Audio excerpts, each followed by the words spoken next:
beds in South Essex, but I wanted to do something different for Beryl. Because you all know, to make sure she's gone. Because what I wanted to do is bring together so many, a few people from the community who Beryl has reached out to in a way that, just nobody else ever has.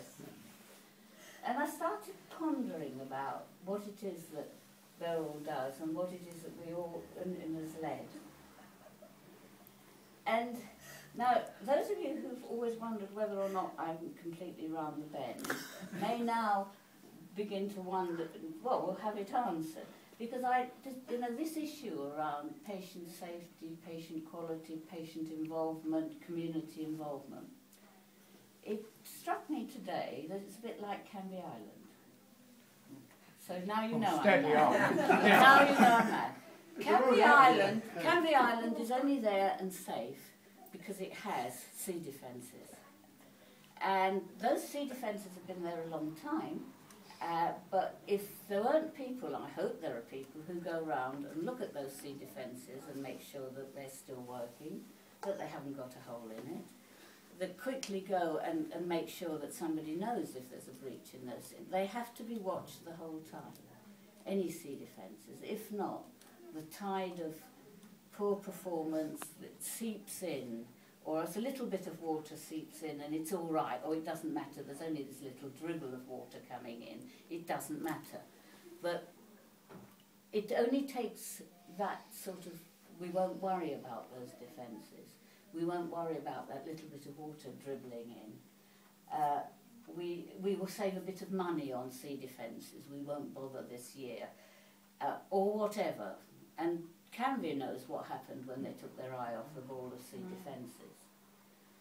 And as far as I'm concerned, actually involving patient safety, caring about patients, caring about the community is exactly like that. You only have to take your eye off the ball a little bit and you're inundated and it starts to happen. And then somebody says, oh my God, how dreadful, and it's too late. Lots of people have suffered. And Beryl has been that watchful eye. She's been watching our sea defences the whole time. And she's done some brilliant things. Let's go, if you go right back, I don't know how many years, when... Since too many. Give our age away now. No, I'm not going to, because it gives mine as well. Starving in hospital. Yeah. Those of you remember that? That we still haven't won that. We win it and then we lose it again. It's like the tide, it comes and goes. It comes and goes. Yeah.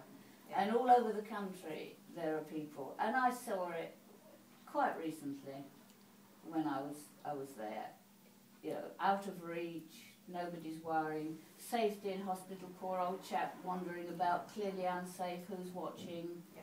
It's so easy to take your eye off that ball. And actually and the way Beryl's always done it is to make sure that patients' voices are heard. Because there's nothing more powerful. It's all very well me saying, if I don't happen to be a patient, well, if this isn't working, oh well, she's just a bureaucrat or something.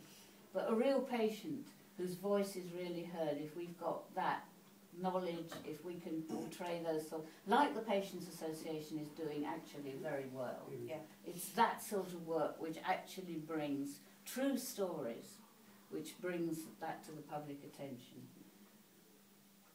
I am totally, and so are we all, inadequate in thanking you for what you have achieved for patients.